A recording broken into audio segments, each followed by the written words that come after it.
Core कमिटीची बैठक आज या ठिकाणी झाली। आदरणीय भुजबळ साहेब त्यांच्या पूर्वनियोजित कार्यक्रमाच्यामुळे बाहेर गेलेले आहेत। त्यांनी मलाही फोन केला आणि प्रफुल्लभाईंना कळवलं होतं।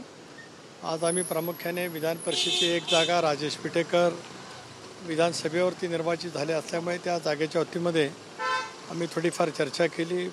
पक्षामध्ये जवळपास 70-80 आमच्या सहकाऱ्यांनी उमेदवारी मिळावी याच्याबद्दलचं पक्षाकडे अर्ज त्या ठिकाणी दिलेला आहे। त्यामुळे साऱ्या विचारावरती आम्ही चर्चा केली। पुन्हा एकदा या संदर्भामध्ये बसून या संदर्भातला अंतिम निर्णय आम्ही लवकरच त्या ठिकाणी जाहीर करणार आहोत।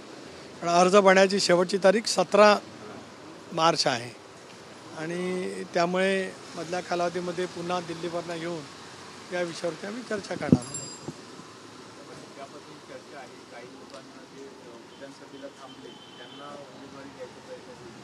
आम्ही प्रत्येक गोष्टीचा किंवा ज्या सहकार्याने आमच्याकडे विधान परिषदेवरती संधी मिळावी किंवा भगिनींनी संधी मिळावी अशापैकी विनंती केलेली आहे। त्या संदर्भामध्ये प्रत्येक गुणवत्तेवरती किंवा एकंदरीत विधानसभा लोकसभा निवडणुकीमध्ये काय ठिकाणी काय वेळेला आम्हाला काय चर्चा करावी लागली या साऱ्याचा आम्ही योग्य पद्धतीने त्या ठिकाणी विचार करणार आहोतच आणि त्या दृष्टिकोनातून निर्णय होईल। स्वाभाविकच आहे की एका जागेसाठी ज्या वेळेला अनेकांची इच्छा असते त्याला काही सर्वांनाच उमेदवारी देता येणार नाही। एकच राष्ट्रवादी काँग्रेस पक्षाकडनं विधान परिषदेवरती निर्वाचित होणार आहे। त्यामुळे थोडीशी आमची कसोटी आहेच।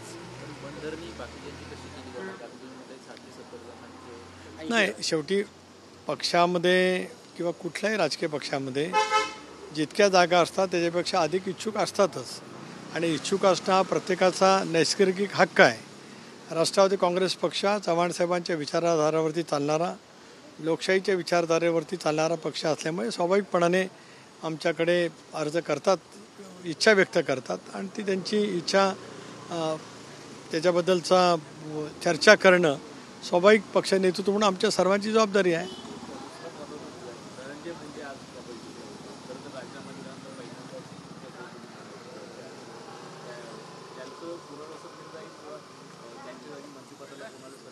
त्या संदर्भात आज विषय आमच्या अजेंड्यावरती नव्हताच। धनंजय मुंडेंची कोर कमिटीवरती नियुक्ती ही फार पूर्वीच जाहीर केलेल्या ज्यावेळेला ते मंत्री होते।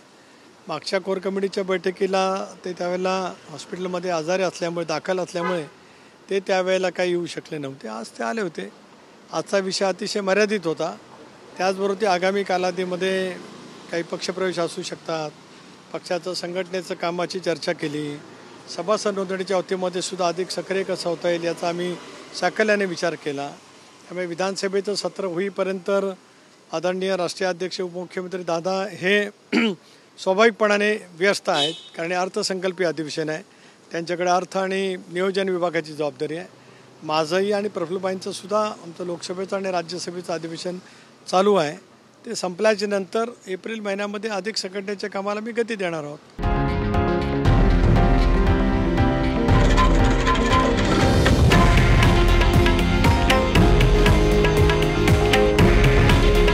हे आहे देशातील नंबर 1 न्यूज नेटवर्क आणि आपण पाहत आहात TV9 मराठी। काळजी तुमची, हित महाराष्ट्राचं।